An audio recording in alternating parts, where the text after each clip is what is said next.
Assalamualaikum warahmatullahi wabarakatuh. Perkenalkan, nama saya Miranti, NPM 18041033, Fakultas Ilmu Sosial dan Ilmu Politik, Prodi Ilmu Pemerintahan, mahasiswa semester 5 di Universitas Muhammadiyah Lutbanggai. Dosen penanggung jawab Tata Kelola Pemilu Indonesia sekaligus yang memberikan tugas ini adalah Bapak Ade Putra Odi Amani. Baiklah, di sini saya akan mengajak masyarakat untuk memilih pada tanggal 9 Desember 2020. Tapi sebelumnya itu saya akan menjelaskan mengenai pengertian pilkada. Pengertian pilkada. Pilkada adalah pemilihan kepala daerah atau pemilu kada. Dilakukan secara langsung atau penduduk daerah administratif setempat yang memenuhi syarat. Pemilihan kepala daerah dilakukan satu paket bersama dengan wakil kepala daerah. Kepala daerah dan wakil kepala daerah yang dimaksud mencangkup 1. Gubernur dan wakil gubernur untuk provinsi. 2. Bupati dan wakil bupati untuk kabupaten. 3. Wali kota dan wakil wali kota untuk kota. Pilkada diselenggarakan oleh Komisi Pemilihan Umum atau KPU, provinsi dan KPU, kabupaten atau kota dengan diawasi oleh Badan Pengawasan Pemilihan Umum, Bawaslu provinsi dan Bawaslu kabupaten atau kota. Kegiatan para anggota, kader, relawan, dan simpatisan partai politik di Indonesia. Beberapa dari mereka berusaha melalui pengajaran, pengkaderan, dan pelatihan untuk keberhasilan partainya. Partai politik diseleksi untuk mengikuti dan penyelenggaraan pemilihan umum, lalu pemilihan presiden dan pemilihan kepala daerah. Berdasarkan Undang-Undang Nomor 32 Tahun 2004, peserta pilkada adalah pasangan calon yang diusulkan oleh partai politik atau gabungan partai politik.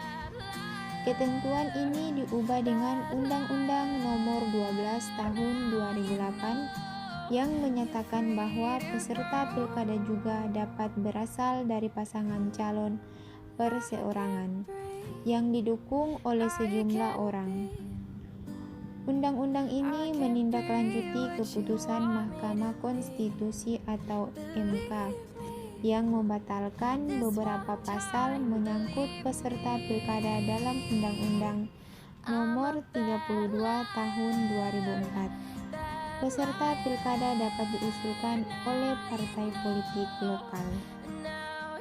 Sejarah pilkada. Sejarah sebelum tahun 2005, kepala daerah dan wakil kepala daerah dipilih oleh para Dewan Perwakilan Rakyat Daerah atau DPRD.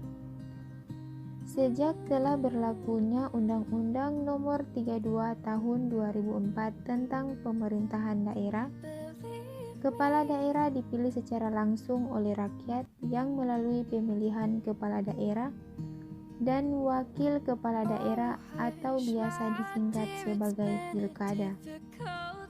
Pilkada ini pertama kali diselenggarakan pada bulan Juni 2005. Sejak sudah berlakunya Undang-Undang Nomor 22 Tahun 2007 tentang penyelenggaraan pemilihan umum, pilkada ini dimasukkan dalam rezim pemilu, sehingga secara resmi bernama sebagai pemilihan umum kepala daerah dan wakil kepala daerah atau disingkat pemilu kada.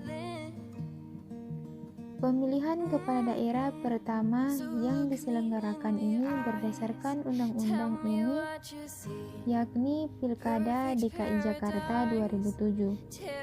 Pada tahun 2011, terbit undang-undang baru mengenai sebuah penyelenggaraan pemilihan umum, yaitu Undang-Undang Nomor 15 Tahun 2011. Di dalam undang-undang ini, istilah yang sudah digunakan yaitu pemilihan gubernur, bupati, dan wali kota. Syarat kepala daerah dan wakil kepala daerah. 1. Bertakwa kepada Tuhan Yang Maha Esa. 2. Setia kepada Pancasila sebagai dasar negara. Undang-Undang Dasar Negara Republik Indonesia tahun 1945. Cita-cita Proklamasi Kemerdekaan 17 Agustus 1945 dan Kepala Negara Kesatuan Republik Indonesia. 3. Berpendidikan paling rendah sekolah lanjutan tingkat atas atau sederajat. 4. Telah mengikuti uji publik. 5. Berusia paling rendah 30 tahun untuk calon gubernur dan 25 tahun untuk calon bupati dan calon wali kota. 6. Mampu secara jasmani dan rohani berdasarkan hasil pemeriksaan kesehatan menyeluruh dari tim dokter. 7. Tidak pernah dijatuhi pidana penjara berdasarkan putusan pengadilan yang telah mempunyai kekuatan hukum tetapi karena melakukan tindak pidana yang diancam dengan pidana penjara di atas 5 tahun. 8. Tidak sedang dicabut hak pilihnya berdasarkan putusan pengadilan yang telah memperoleh kekuatan hukum tetap. 9. Tidak pernah melakukan perbuatan tercela. 10. Menyerahkan daftar kekayaan pribadi. Asas Pilkada. 1. Langsung. Asas langsung, rakyat yang berperan sebagai pemilih mempunyai hak yakni memberikan suaranya secara langsung sesuai dengan hati serta tidak memakai perantara. 2. Umum.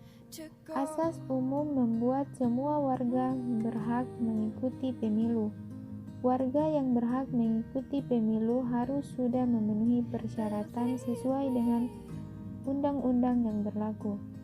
Dalam pemilu, tidak ada diskriminasi seperti suku, agama, ras, golongan, jenis kelamin, kedaerahan, pekerjaan, status sosial, dan lain-lain. 3. Bebas.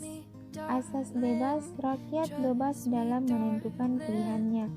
Tidak ada paksaan dari siapapun, setiap warga negara akan dijamin keamanannya. 4. Rahasia. Asas rahasia, suara dari pemilih akan dijamin kerahasiaannya. 5. Jujur. Asas jujur dalam penyelenggaraan pemilu, baik penyelenggaraan pemilu aparat, pemerintahan, peserta pemilu, pengawasan pemilu dilaksanakan secara jujur sesuai dengan peraturan perundang-undangan. 6. Adil. Asas adil, setiap pemilu dan orang yang dipilih mendapatkan peralatan yang sama dan pasti terbebas dari kecurangan pihak manapun. Di video kali ini saya akan mengajak masyarakat dan seluruh mahasiswa untuk berpartisipasi dalam pemilihan 2020 dan menggunakan hak sebagai warga negara dalam memilih pemimpin yang memiliki komitmen dan kesungguhan untuk membangun negara ini 5 tahun ke depan. Kali ini pemilihan pilkada berbeda dari tahun-tahun sebelumnya, sebab COVID-19 masih mewabah di Indonesia. Untuk itu, saya menyarankan kepada masyarakat atau mahasiswa agar tetap jaga jarak, selalu memakai masker, pakai hand sanitizer, dan selalu cuci tangan. Demikianlah